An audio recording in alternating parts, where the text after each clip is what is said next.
Vas-y, Bechavod. Alors, d'abord, Erev Tov, merci beaucoup pour les personnes qui nous ont rejoints, bien que ça ait été décidé au dernier moment. Et on a effectivement, sous la demande des petits-enfants, Shabbat, on s'est retrouvés avec maman. Et c'est des petits-enfants, on avait préparé déjà avec leurs amis de ce soir, c'est Yom HaShoah en Israël. Et la façon de transmettre la connaissance et de ce qui s'est passé, parce qu'une personne qui n'a pas de passé n'a pas de futur.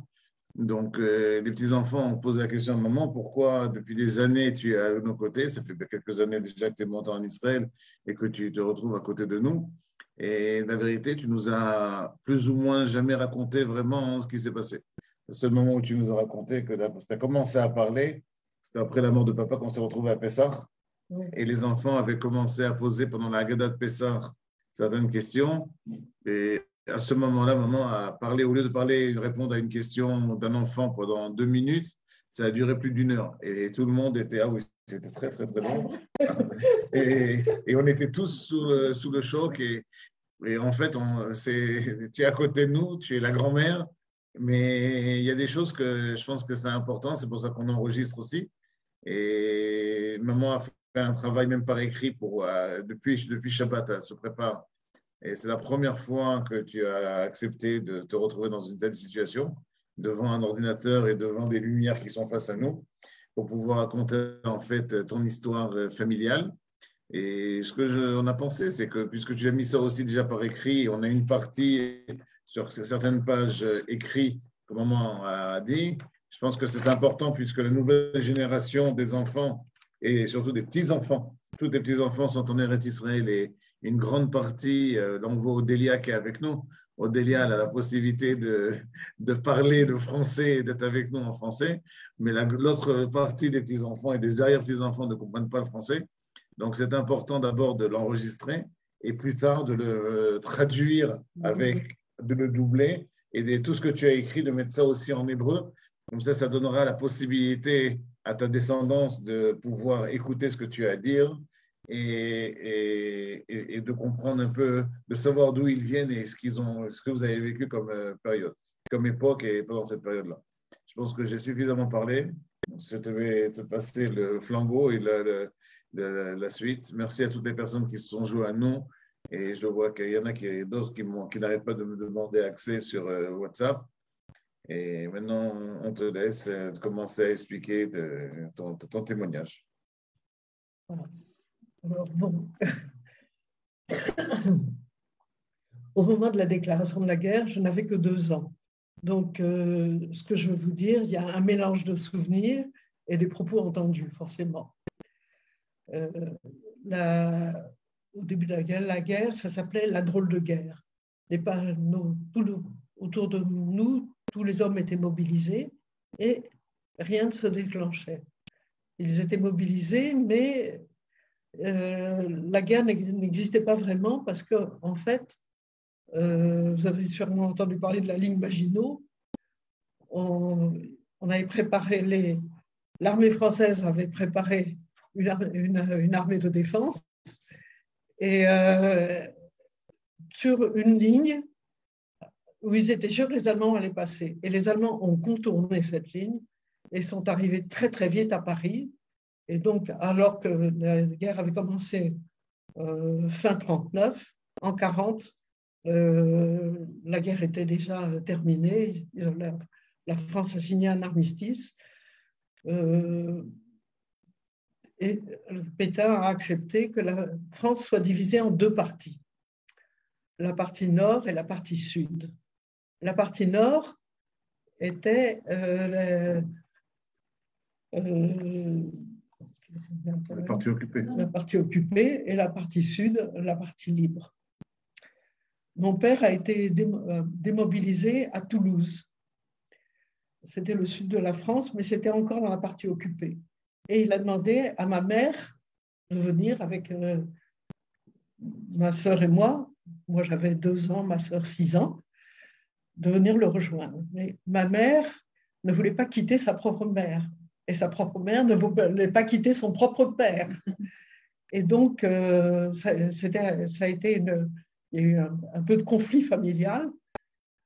Finalement, devant l'insistance de mon père, ils ont déposé le grand-père chez son fils. Il avait un fils qui était dans la région parisienne. Et nous sommes venus, les 4 femmes, ma grand-mère, ma mère, ma sœur et moi. Nous avons donc rejoint mon père à Toulouse. De Toulouse, nous sommes partis à Marseille. Et je pense que c'est à ce moment-là qu'on a franchi une ligne de démarcation. Vous savez, c'était, comme la France était coupée en 2 parties, on n'avait pas le droit de passer d'une partie à l'autre. Et ça se faisait la nuit, avec des passeurs qui parfois étaient très aidants, disons, compatissants, et parfois prévenaient les Allemands. C'était donc, je me rappelle d'une anxiété de cette époque, de ce passage. Alors là, l'image que tu montres ici. Vous voyez l'image d'abord? C'est quand on est arrivé à Marseille. On voit toutes les images, Rav Mamou. Non, tu ne vois pas une seule image? Tu ne vois pas celle que j'ai ouverte? Non, on voit toutes les. Tu n'as partagé Attends. que le dossier, donc il faut que tu arrêtes le share screen et refais-le pour que tu puisses nous montrer image par image. D'accord, attends une seconde.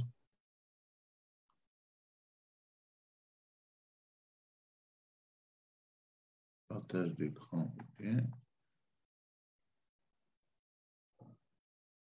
Bon, vas-y, tu continues à parler, je vais ouvrir le…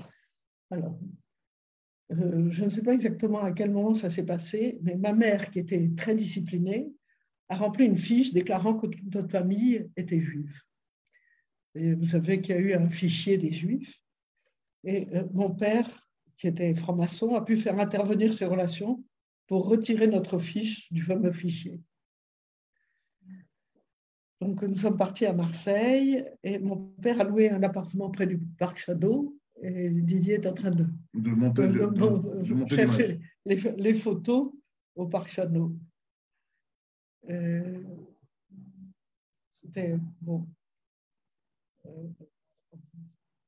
Entre-temps, j'avais 3 ans. Vous allez peut-être voir les photos sous peu. Et il y a un soldat qui m'a pris, j'étais au parc en train de cueillir des fleurs, il y a un soldat qui m'a pris dans les bras. Et je ne sais pas si c'était je pense que c'était un soldat italien.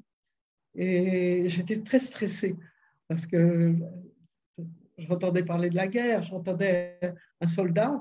Et lui, c'était sûrement simplement, il était attiré par une petite fille, c'est tout. Et puis, de Marseille, à Marseille, il faisait très froid. L'hiver 40, il faisait extrêmement froid. Voilà les photos du parc Chadot. Est-ce que vous la voyez maintenant, la photo? Il y a quelqu'un qui fait oui avec la tête. Vous voyez la photo de 2 enfants? Oui, c'est ma soeur et moi au parc Chadot. Donc là, là, on est à Marseille, là. On est à Marseille. Hein. Ouais. Donc, là, il fait beau, mais il a fait extrêmement froid à Marseille. Et il a neigé, ce qui est assez rare à Marseille. Et quand ma sœur a voulu aller à l'école, mais toutes les portes étaient fermées. C'est à Marseille également que mon père a retrouvé un ami, Edmond Hirtz, dont je vais vous parler par la suite, puisque c'est les photos de ces filles qui figurent avec nous sur la photo initiale qu'on vous a envoyée. C'est la photo qu'on a utilisée pour faire la fiche. Je vais vous la montrer tout de suite. C'est la dernière photo que j'avais prise. Bon, attendez. Donc là, c'est voilà, cette photo-là. Voilà, c'est ça. Alors sur cette photo, sur la partie gauche, en bas, c'est moi. Ici. Ma sœur est juste derrière. Daniel. C'est ma sœur Danielle, juste derrière. Et les 3 petites filles qui sont Dorine, l'aînée, Eliane et Paulette, sont les 3 petites filles Hirtz qui malheureusement ont été déportées. Je vous raconterai plus tard comment ça s'est passé. Mon père cherchait un autre lieu pour habiter. Marseille, c'était à titre provisoire, disons. Et je me rappelle des longues randonnées où mon père et ma soeur étaient sur un tandem, à bicyclette, donc sur un tandem. Et moi, j'étais sur le porte-bagages de ma mère. Ma mère a découvert qu'elle avait un cancer du sein à cette époque. Et elle a été opérée à Marseille et elle a eu de la radiothérapie. Par la suite, nous sommes partis donc à Antibes, Jean-les-Pins, et on a loué une villa qui s'appelait Magradiva. Et c'était...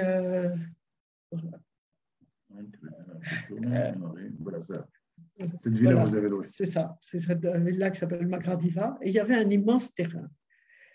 Et mon père, qui au départ tenait une agence de voyage qui s'appelait Le Voyage J'y vais sur les Champs-Élysées, est devenu horticulteur parce que c'était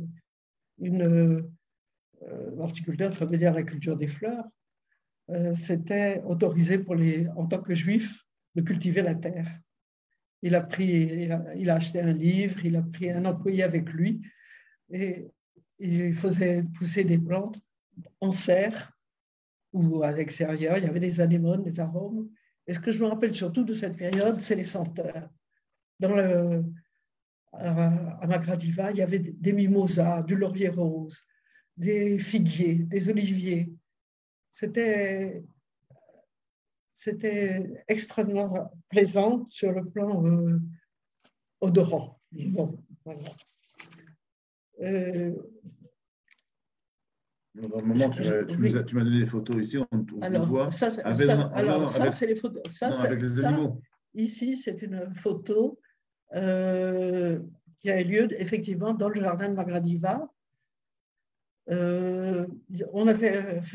On faisait pousser, d'abord on avait un poulailler, on avait des lapins, on avait des chèvres et même une vache qui apparaît sur la photo. Voilà les chèvres. Toute la famille s'est plus ou moins regroupée à Jean-les-Pins. J'avais mon oncle Jean Birman avec sa femme et c'est à Jean-les-Pins qu'ils ont eu leur premier bébé, Didier, qui malheureusement n'a pas vécu. J'avais aussi, là sur la photo, on voit mon grand-père au milieu, le père de mon père. Et bon, là, il y avait aussi la famille Rubel, qui était la sœur de mon père. Pour moi, c'était l'époque où j'ai le mieux fréquenté ma famille. J'allais à l'école avec mon cousin Claude Rubel. On était dans une école qui comportait 8 élèves. C'est la photo que tu m'as donnée. C'est les débrouilles. Voilà, la photo. On était 8 élèves. Donc ça, c'est l'école. C'est l'école. 4 dans une classe et 4 Entre dans les écoles l'autre. modernes aujourd'hui, ça a changé. Je passais pour chercher Claude pour l'amener à l'école parce qu'il était sur mon chemin. Et quand on approchait de l'école, je lui disais, chut, il ne faut faire pas de bruit pour pas qu'on nous entende parler. Et là, c'est la maîtresse du côté droit. C'est ça. C'est notre maîtresse. Aujourd'hui, on dit la maître des écoles, ou ça a changé. Parce que le mot maîtresse, il a une connotation qui est différente. Elle avait 4 élèves et sa maman avait 4 élèves d'un niveau supérieur.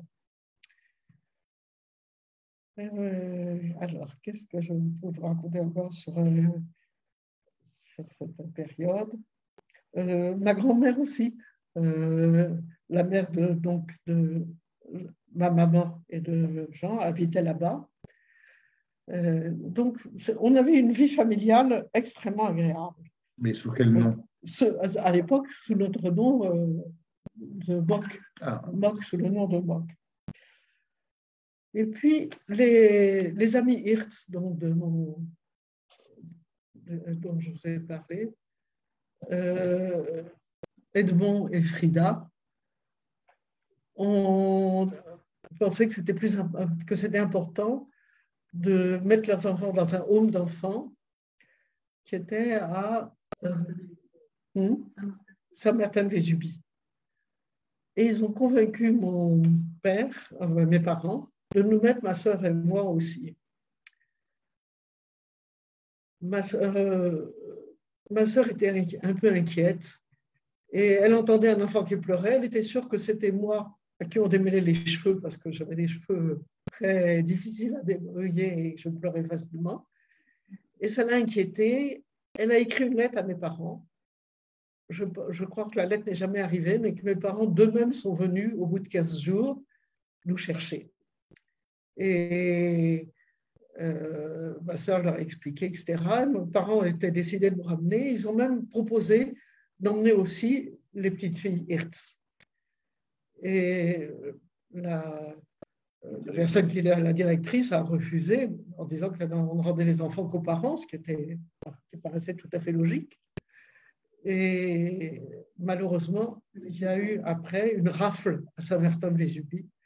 C'est quoi après? C'est combien de temps après? Alors, je ne sais pas exactement. Hein. Moi, j'ai cru que les petites filles avaient été prises dans la rafle, mais j'ai téléphoné à Serge Karfeld qui m'a dit que les petites filles et leurs parents ont été pris à leur domicile à Juan-les-Pins. Mais nous, on était déjà partis. Entre-temps, nous, on s'était cachés. Un jour, mon père, ma mère et nous deux, un jour, mon père nous a expliqué qu'on était obligé de se cacher et que donc notre nom de Moch, M-O-C-H, allait être transformé en Machet, M-A-C-H-E-T, pour faire plus français. Et on est parti dans le centre de la France, en Dordogne. Alors, pour moi, la guerre commence vraiment à ce moment-là, parce que tant qu'on était à Magradiva, à Juan-les-Pins, donc, on avait de quoi manger correctement. Pour nous, les enfants, on ne sentait pas les restrictions. Pour les adultes, ils ressentaient les restrictions, sans aucun doute, parce que je me rappelle encore la maman de Claude, Denise, qui mangeait les figues, elle mangeait les épluchures et elle donnait le centre à ses enfants. Je crois que dès cette époque-là, on ne trouvait plus de pommes de terre au marché. On avait des rutabagas et des topinambours à la place, que je détestais. Le lait de chèvre, ça rejoint les rutabagas et les topinambours, il ne faut pas m'en proposer. Et bon, c'est le seul peut-être désagrément que je retrouvais à cette époque. Et quand on est arrivé donc en Dordogne, on est associé à Saint-Pardoux-la-Rivière. Pas vraiment à Saint-Pardoux-la-Rivière, on était dans un hameau qui s'appelait Le Maine, qui était à côté de Saint-Pardoux-la-Rivière. Et là, tu avais quel âge? Et là, j'avais donc, c'est en 1943, j'avais 6 ans. J'avais 6 ans. Alors là, c'était un autre monde, c'est-à-dire qu'on n'avait pas l'eau courante. On allait chercher de l'eau, il y avait un robinet d'eau, c'est quand même pas un puits, toi tu pensais que c'était un puits, non. Il y avait un robinet d'eau qui n'était pas très loin de la maison. Enfin, il fallait avec la pompe comme ça, il fallait avec la main. Non, oui, tu ouvres le robinet. On ouvrait le robinet, enfin on ouvrait, c'est mon père qui s'en chargeait, mais pour se laver, on avait une sorte de grande carafe dans une bassine, on se lavait comme ça. Pour cuisiner, maman cuisinait dans l'âtre, hein, dans une grande marmite suspendue dans la cheminée. Aucun confort. Bon,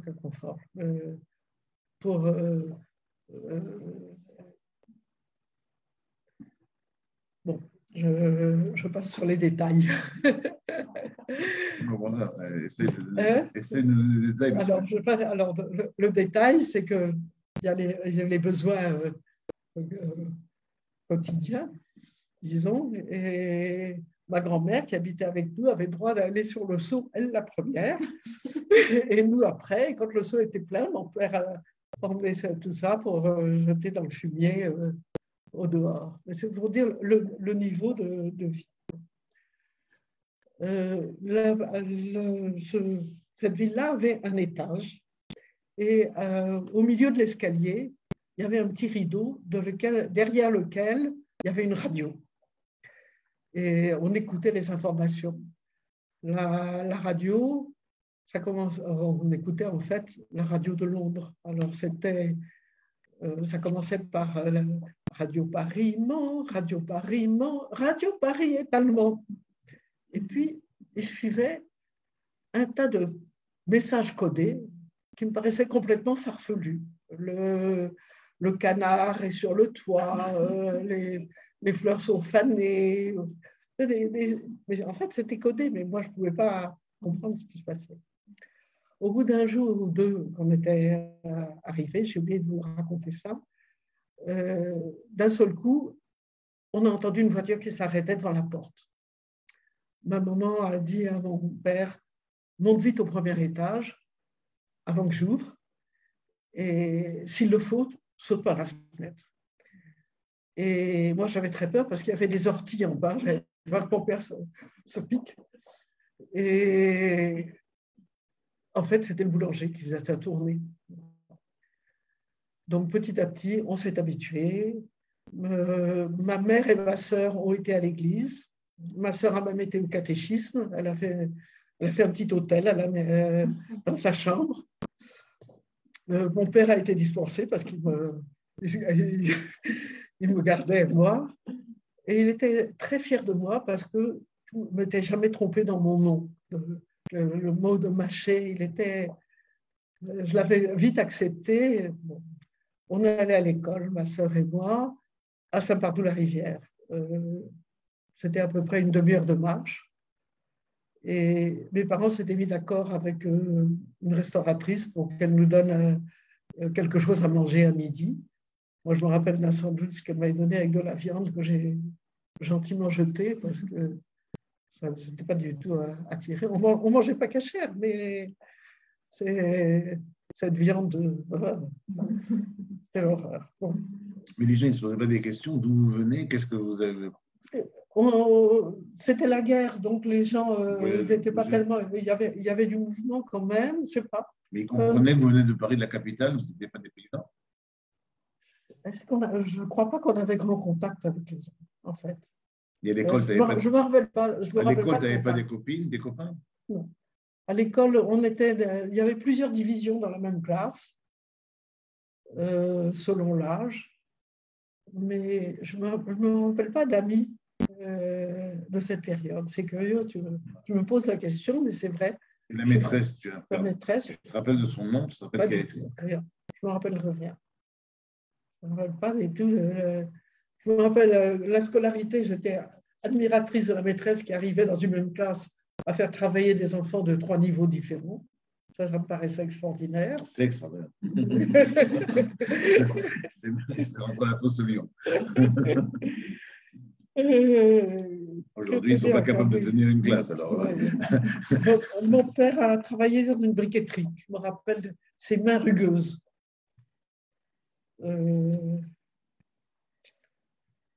Que dire de cette partie-là?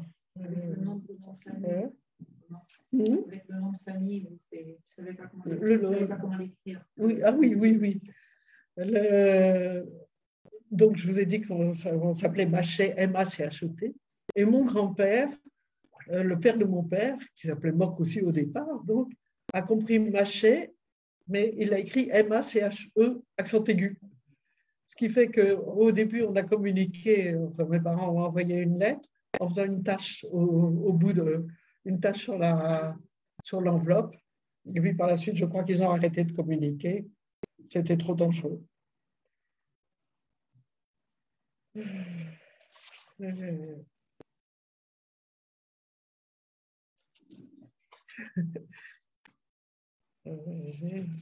Ah oui, alors... oui.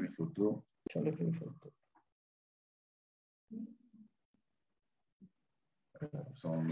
Alors, mon père a fait de la résistance.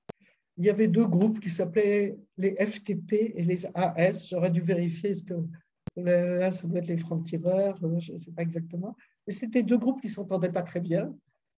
Et mon frère faisait partie de la FTP. Je l'ai appris parce qu'un jour, mon père a fait une chute de tension. C'était habituel chez lui de faire des chutes de tension. Il a été ramené à la maison par un groupe qu'il appelait Chef Pierre. Moi, j'étais très étonnée. Je savais qu'il avait été brigadier dans l'armée. Sans doute qu'il avait constitué un petit groupe, qu'il avait commandé un groupe. Je n'en sais pas plus. Il ne s'est jamais vanté. À l'époque, les enfants ne posaient pas de questions à leurs parents. Donc, je ne sais rien de plus là-dessus.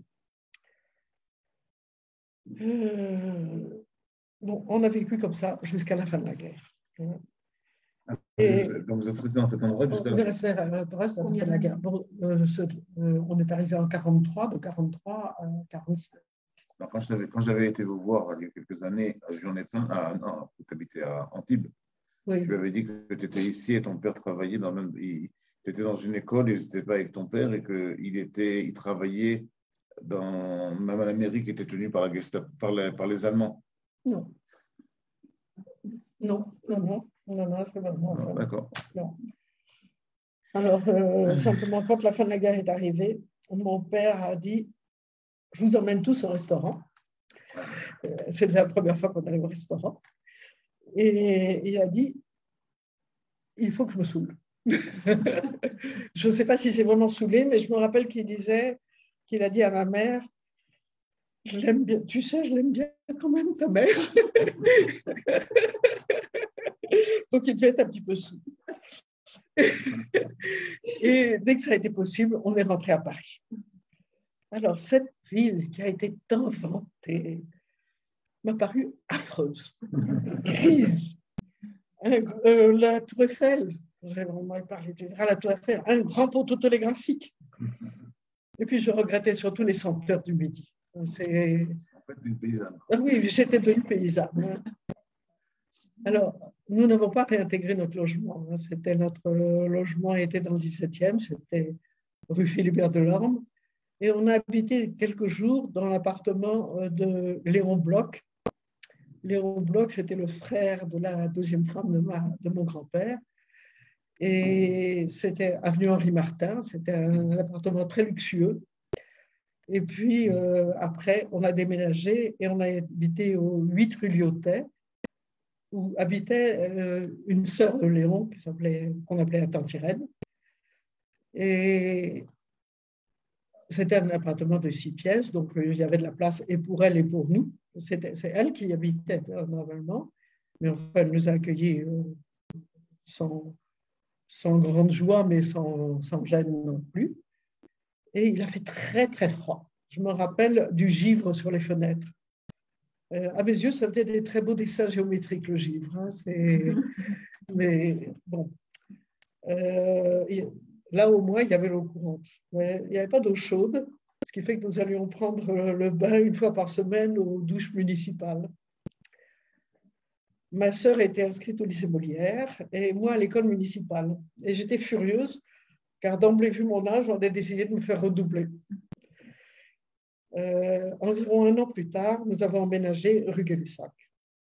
La guerre était finie, mais malheureusement, ma mère est tombée malade, gravement malade, une fracture spontanée du fémur. Mon père s'est beaucoup démené pour la faire soigner. Et je me rappelle des petits médicaments qui faisaient venir d'Amérique. Et le 11 avril 1948, ma mère est décédée. J'étais abasourdie parce que je ne croyais pas qu'on pouvait mourir en dehors de la guerre. Et ma première joie, ça a été la déclaration de l'État d'Israël. Juste après, 1 mois après. Ça fait quel âge là? Alors en 1948, j'avais 11 ans maintenant. Ouais. Et je me rappelle de cette joie. Il y a eu une autre joie dans la famille birmane, c'est le mariage de Françoise, la sœur de Janine. Et j'ai des photos de cette époque de ma sœur et moi. On regardait comme ça sans doute le photographe. Et moi, j'avais l'impression que je regardais les avions israéliens qui volaient. tous les avions qui passaient dans le ciel, je croyais que c'était des avions israéliens. Bon. Qu'est-ce que j'ai dit? Donc, tu as réussi à faire une scolarité normale, en fait. J'ai fait une scolarité normale, oui. J'ai su partir à Schwarzfeld. Donc, ce que je vous ai dit, que les parents et les enfants Hirtz avaient été transférés à Drancy, ils étaient partis ensemble dans le même convoi, les parents et les enfants, et puis plus rien après. De tous les membres de ma famille à moi, nous avons eu qu'un seul couple qui a été raflé à Nice. Je t'ai demandé la photo de Blanche et Lizzie, tu les as. C'est la sœur de mon grand-père maternel. Mon grand-père, Félix Burman, lui était mort au Champ d'honneur en 1914. Et ma grand-mère a élevé seule, donc, ma mère. Et c'était la photo, voilà, c'est ça, c'est Blanche et Izzy qui sont sur la photo là, qui étaient à Nice, et ils ont été pris dans une rafle à Nice. C'est vraiment l'élément très douloureux de la famille. Ils avaient une fille qui s'appelait Jacqueline et qui ressemblait beaucoup à ma maman. Donc, j'avais du plaisir à la voir. Voilà. J'ai deux petites choses à rajouter que j'ai oubliées en cours de route. On recevait quand on était à Magradiva, on recevait des colis d'Amérique. On en a reçu peut-être 2 ou 3 qui venaient justement de Léon Bloch, celui qui nous a prêté son appartement. Ces colis me semblaient aussi bizarres que m'ont paru après les codes, parce que c'était comme des pochettes surprises. Quand on les ouvrait, il y avait du corned beef, c'était la viande de l'époque, disons, du chocolat, et puis des talons de chaussures. Alors ce mélange me paraissait étrange.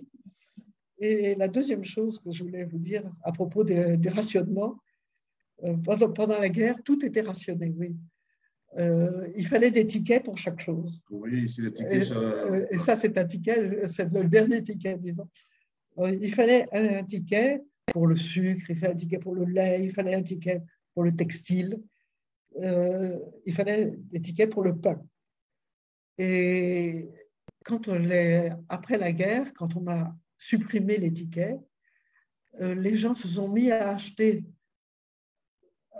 du pain à gogo. Ils avaient été tellement frustrés qu'ils en ont acheté plein et on a vu plein de baguettes de pain sur les poubelles. Et les tickets ont été rétablis à ce moment-là pour limiter cette débâcle, disons. Et le ticket que vous avez vu tout à l'heure, c'est un ticket de textile, donc, qu'on n'a jamais utilisé, mais enfin, qui était en 1945, que valable de 1945 à 1946, c'est pour dire que c'était vraiment la fin de la guerre. Enfin, dernière chose, ma sœur et moi, on a protesté auprès de notre père, on a dit tant qu'il y avait des tickets, on avait droit à des bonbons. Alors, on avait des bonbons, on avait des chocolats, puis maintenant, depuis qu'il n'y a plus de tickets, on n'a plus de douceur. Alors, mon père nous a promis de nous donner une petite somme chaque semaine pour pour compenser, et avec ça, on s'est acheté des livres. Voilà. Maintenant, si vous voulez poser des questions, avec plaisir. Vous dites qu'il y a quelque chose. Oui, non, c'est par rapport à toute la partie de la guerre, lorsque les Juifs étaient traqués. Donc, tu étais dans une école avec un autre nom. Oui. Mais tu ne te rappelles pas qu'ils recherchaient des Juifs? Non, je n'ai aucun souvenir de ça. Tout au plus que je me souviens, c'est parce que c'était. On allait au cinéma quand j'étais enfant, on allait voir des films de Charles Temple. Et il y avait des actualités. Et les actualités, on entendait les Allemands, la langue allemande qui était dure. Ein, zwei, drei. Ça me paraissait une langue très schnell. Ils étaient toujours schnell, ils étaient toujours pressés. Mais sans ça, à l'intérieur, dans notre vie courante, non, je n'ai pas ressenti le. Il y a une question qui a été posée. Oui. Est-ce qu'avec toi, il y avait deux choses? Est-ce que tu te rappelles de l'arrestation de Mamine à Jean Lépin? Ah oui, j'ai oublié d'en parler. Oui, oui. Absolument. Ça faisait partie de ce que j'avais écrit dans mes papiers, mais je les ai mis tourner. Alors, ma grand-mère avait une amie, Madame Nathan, qui était une amie très sincère, de très longue date. Je crois que leur mère était déjà amie entre elles. Et cette Madame Nathan était très aisée financièrement. Elle a beaucoup aidé ma grand-mère pour élever ses enfants. Et elle habitait en Suisse à l'époque. Ma grand-mère lui donnait rendez-vous pour la voir à Annemasse. Et on l'a accompagnée, ma sœur et moi, à Annemasse. Et je vois encore Madame Nathan, quand elle arrivait, enlever un foulard autour de son cou pour la donner à ma grand-mère. Elle avait des chocolats pour nous. Bon, elles se sont vues plusieurs fois. Et finalement, ma grand-mère a été suspectée d'espionnage. En fait, les petits-enfants, ils ne sont pas tombés loin. C'est familial le problème. Et donc, elle a été arrêtée et mise en prison. Et quand la France entière a été en 1943, au moment où nous, on est partis, la France entière a été, il n'y a plus la zone libre. Les Italiens ont ouvert les prisons pour que les personnes partent. Et là, elle est repartie en Suisse. Elle n'est pas partie en Suisse, non, elle est venue avec nous à Saint-Barbe-de-la-Rivière. Elle était avec nous. Mais elle a été libérée comme ça. Combien de temps elle est restée? Aucune idée. Je n'ai pas la notion du temps. Je pense que ça n'a été que quelques jours, j'imagine. J'imagine très mal ma grand-mère en prison, la vérité. Ma grand-mère avait une certaine distinction, noblesse. Je ne vois pas comment elle a pu s'adapter à la prison. Voilà. Celle qui vous a fait. Et celle qui vous a fait. Elle a participé à notre éducation, oui. Ouais. Après la mort de ma maman, elle a habité chez nous pendant un certain temps. Elle était très proche de nous. Lorsque j'étais à l'école, il y avait d'autres enfants juifs cachés autour de vous ou pas que je sache. C'est-à-dire qu'en fait, vous n'avez aucun contact avec les juifs autour, pas?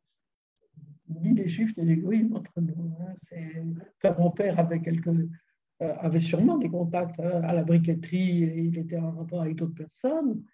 Dans la résistance, il était aussi en rapport avec d'autres personnes. Mais nous, je ne me souviens pas d'une amie, je ne me souviens de rien. Si, un autre souvenir, je vous ai dit que le chemin il y avait à peu près une demi-heure de route. Et sur la route, un jour, j'ai vu sans doute un cadavre recouvert d'une couverture. Et j'ai pensé qu'il y avait du rouge. J'ai pensé que c'était quelqu'un qui dormait et qui avait cassé une bouteille de vin, alors que c'était probablement quelqu'un qui avait été assassiné.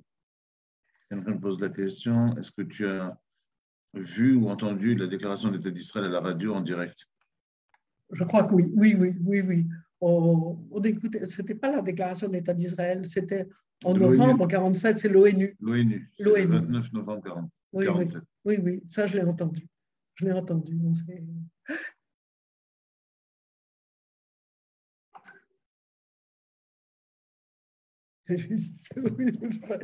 pas à lire. Dis-moi. Maintenant, après, tu es à Paris, donc tu as fini, tu as fait l'école, tu es rentré à l'école, tu as fait ton lycée là-bas? Quand on était rue Gay-Lussac. Ta soeur est partie à Molière. Ma soeur est partie à Molière et moi à l'école municipale. C'est ça. Ça, je ne me rappelle plus de quel. Mais on est resté qu'1 an à ce moment-là. Après, on est parti à rue Gay-Lussac. Ma soeur a continué à aller à Molière, sans doute peut-être 1 an ou 2, je ne sais pas. Et moi, j'allais à l'école municipale du quartier du 5e, donc. Donc, tu as eu la chute du 16e au 5e. C'était pas mal quand même. J'ai eu de très bons contacts avec mes enseignants. Je me rappelle d'avoir voulu apporter à ma maîtresse un bouquet de fleurs. Et je suis allée chez le fleuriste qui était à l'angle entre la rue Gay-Lussac et la rue Saint-Jacques que je prenais. Et le fleuriste m'a rendu le bouquet que je voulais. Et puis il m'a dit, c'est pour qui? J'ai dit, c'est pour ma maîtresse. Il m'a rajouté un œillet au milieu. Après, donc, j'ai fait mes études au lycée Montaigne d'abord. 6e, 5e au lycée Montaigne. On pose la question, quand tu es revenu à Paris, Oui. Vous avez repris votre nom français, vous êtes Tout de suite. Mon père n'avait qu'une hâte, c'était de reprendre le nom français. Et qu'est-ce que vous avez fait des papiers qui étaient à votre nom à l'époque?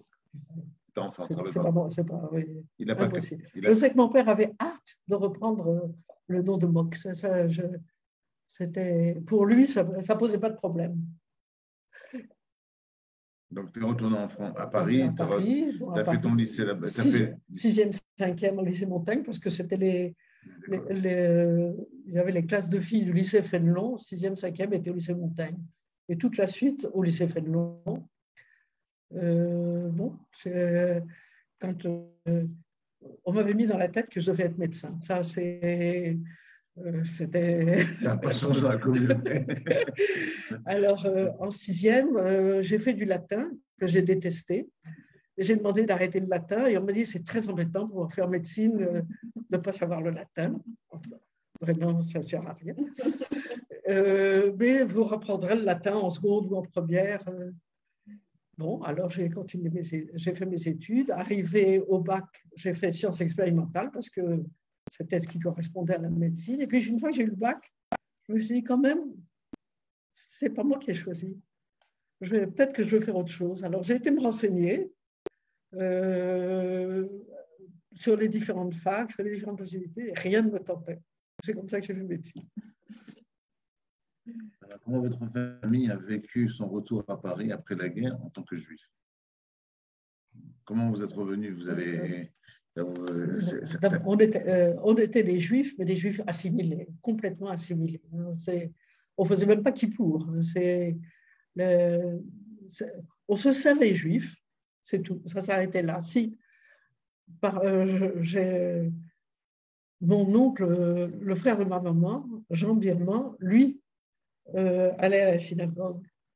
Et, il allait à la synagogue de Copernic. Il a été même un membre important de la synagogue, c'était l'administrateur à un moment. Et il me faisait venir pour le yahrzeit de ma maman. Donc, à Kippour, on me disait d'aller à la synagogue et j'arrivais à un moment où tout le monde se partait. Parce que, je ne sais pas si vous savez, mais dans le rite ashkénaze, les personnes qui ont encore leurs parents ne doivent pas assister à ça. Alors, je rentrais, je voyais un tas de gens partir, moi je rentrais, je guettais le nom de ma maman, je ne l'ai jamais entendu, et puis après ça, on me disait, bah, ça y est, tu peux repartir. Tu nous avais raconté une fois à Pessah, quand tu étais chez nous, que je ne sais pas quelle période, que vous avez à Pessah, dans la boîte à pain, vous avez la matzah. Oui.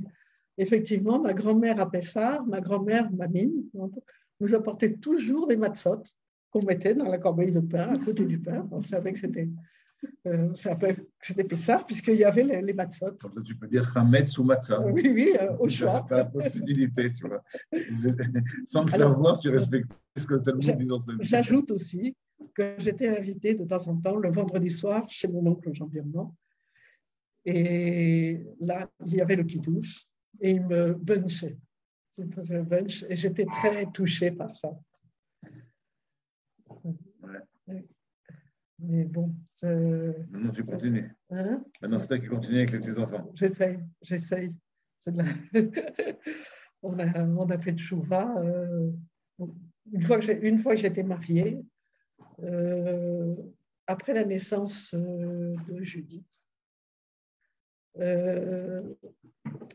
donc mon mari a inscrit Dvorah, ex-Bernadette, au Talmud Torah, en disant c'est important de savoir d'où on vient pour savoir où on va. Et c'est comme ça qu'à ce moment-là, elle, ma fille Dvorah, donc, a très vite accroché. C'était le clou dans le salon. Oui, complètement. Quand est arrivé Hanouka, bon, je ne connaissais pas la fête de Hanouka. Elle nous a expliqué qu'il fallait allumer les nérotes à la maison. Et bon, on l'a fait selon les directives de ce qu'elle avait appris. Et puis, quand est arrivé Noël, j'ai voulu sortir le socle, les lumières, enfin, tout ce que j'avais l'habitude de sortir pour Noël. Elle m'a dit, ah non, maman, ça, c'est fini. Et j'ai fait cadeau de tout mon appareillage à ma femme de ménage. Et puis, bon, tout est venu comme ça, petit à petit, grâce au Talmud Torah. Il faut dire qu'elle avait comme enseignant Jacques Chili, le fils des Rabbin Chili. Au Shloshim de papa, on a interviewé le Rav Goldman. Et le Rav Goldman a dit que la première fois qu'il a vu mon mari, c'était quand il a amené ses filles justement pour le Talmud Torah. Et il lui a dit, écoutez, je mets ma fille au Sahara, mais surtout ne leur farcissez pas la tête avec le Shabbat et la cacheroute. Alors il a dit, alors qu'est-ce que je vais leur enseigner?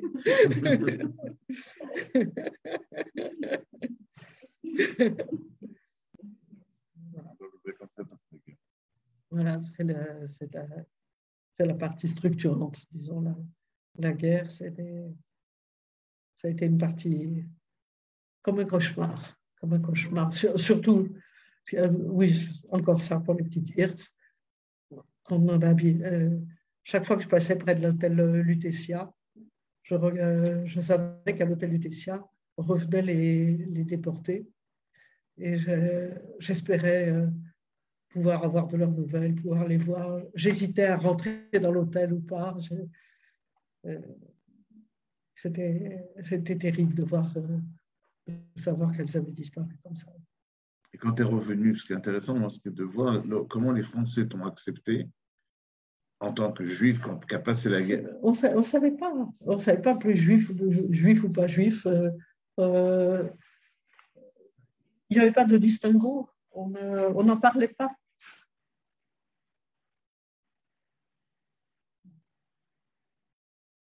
Et ton père, il a fait quoi?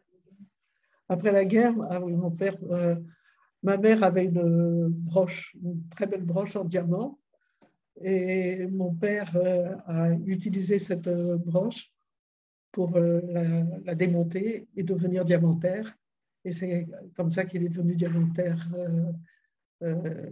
Il avait un cousin qui était diamantaire et qui était bijoutier diamantaire, oui, et qui l'a aidé à se refaire une situation. Il a fondé son entreprise, disons, s'appelait Codiam. Codiam, ça veut dire comptoir diamantaire de Paris et d'Anvers. Je crois que c'était un nom très ronflant parce qu'à Anvers, il ne devait pas y avoir. Enfin, à Anvers, il y avait beaucoup de diamantaires, mais mon père n'y avait pas de bureau.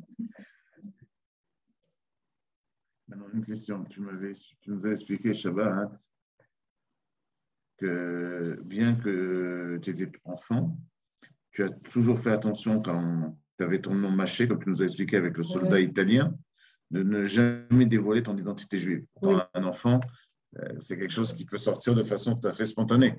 C'est assez difficile de commencer à penser. C'est pas quelqu'un qui a reçu une forme. C'est pas en tant qu'identité juive, c'est en tant que changement de nom. Oui, même changement de nom. Mais le changement de nom était dû à l'identité juive. Tout à fait. Mais c'est quand même je savais que mon père était devenu horticulteur parce que juif. D'accord. Donc, déjà, tu prends un adulte et tu lui demandes de changer son nom pour une opération militaire, c'est quelque chose d'assez difficile. Mais de pouvoir changer de nom, c'est quelque chose d'évident. Est-ce que, comment tu vois, toi, tu as vécu ça en tant qu'enfant. Maintenant, tu as des petits-enfants, tu as des arrière-petits-enfants, bon, au prochain. Et quel message tu peux donner à un enfant par rapport à ton expérience personnelle? C'est-à-dire, comment on peut tirer quelque chose de ta vie en tant qu'enfant? Parce que c'est vrai que tes parents, ils t'ont protégé, ton père. Voilà, c'est ça. En fait, je trouve que c'est difficile de parler, moi, de la Shoah, parce que j'ai été extrêmement protégée. Quand on parle des enfants de la Shoah, en général, c'est des enfants qui ont été séparés de leurs parents. Moi, je suis toujours restée dans le cocon familial. Donc, je ne me sens pas... je veux bien parler, expliquer ce que j'ai vécu, mais on m'a dit qu'il fallait que que je bénéficie de l'aide allemande, tu sais, comment ça s'appelle, Judith, là?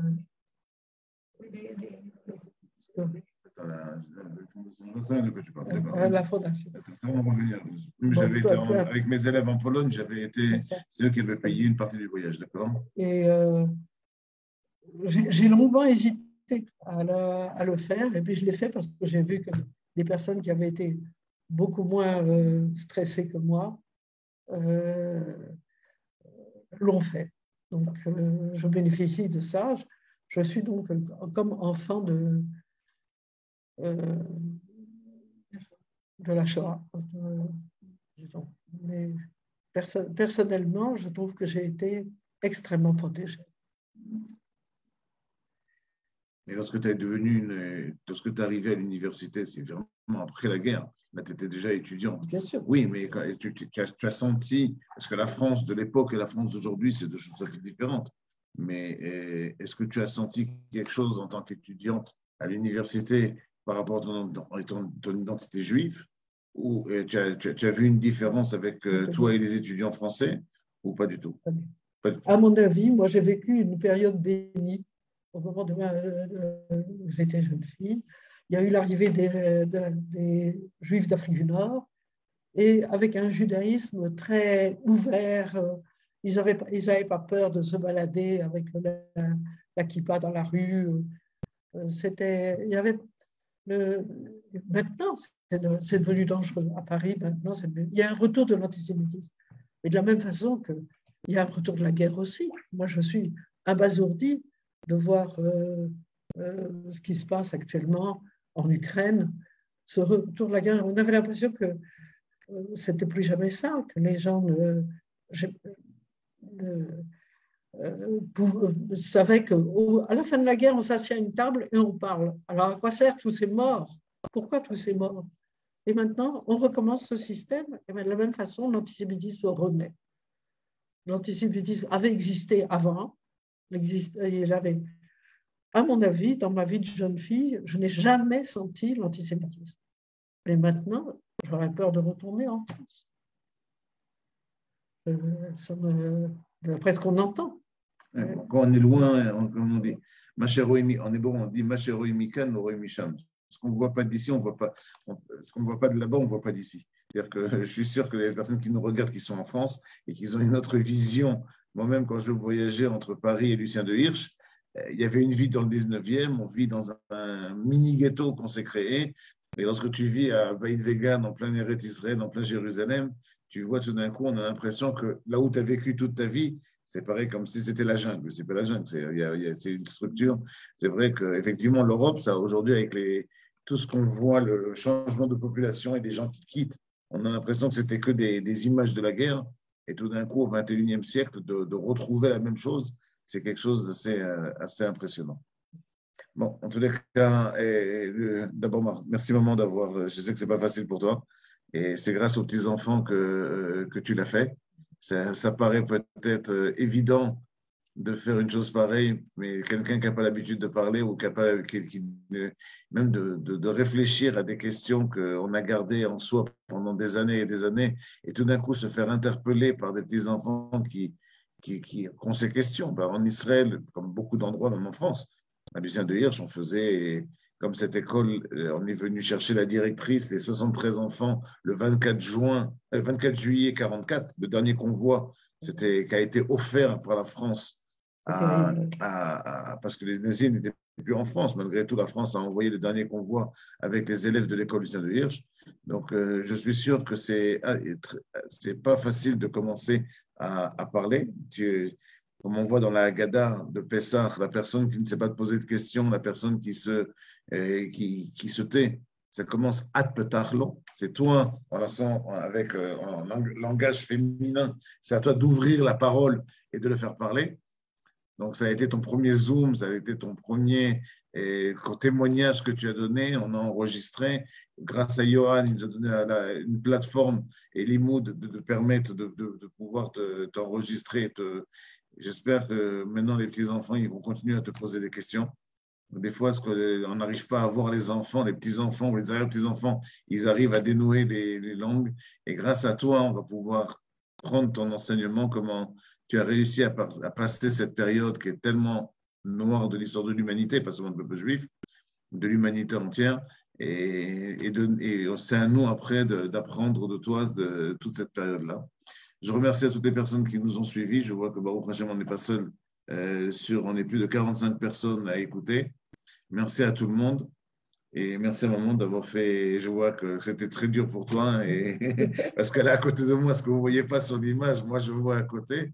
Et je suis très, très touché d'avoir eu le mérite d'avoir fait avec toi ton premier Zoom.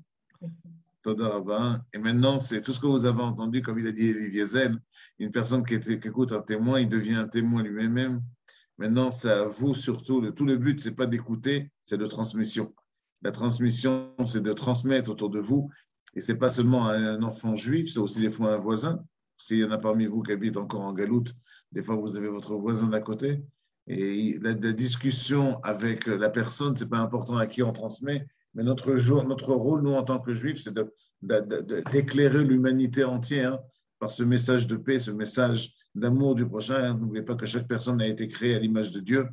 Et notre rôle, nous, lorsque l'humanité a été dénaturalisée et ont pris une nature de monstre, c'est à nous aujourd'hui, et avec tout ce qui se passe aujourd'hui. J'avais sûrement entendu le discours d'hier de M. Poutine à Leningrad. Et là, je peux dire que la France et d'autres pays européens n'ont pas été menacés par la bombe nucléaire. Et donc, la folie humaine revient sur place. Mais c'est important aussi que nous, et chaque juif, nous sommes un témoignage, nous sommes un ambassadeur d'Akadosh Baruch Hu sur terre afin de transmettre, comme on fait à la fin de l'Amida, au Shalom Ibroma, c'est à nous de transmettre la paix à travers le monde et à travers les nations du monde de la planète. Merci beaucoup à tout le monde. Merci, Johan, pour tout ce que tu nous as donné la possibilité technique de pouvoir faire ce témoignage. Et que ce Yom Zikaron Basalon, ce souvenir dans les salons, on arrivera nous-mêmes à transmettre tout ce qui a ce message de l'après-Shoah dans notre peuple. Toda à tout le monde. Merci, maman. Non, je sais, je ne pouvais pas. Je voulais, mais ce n'était pas prévu. Mais c'est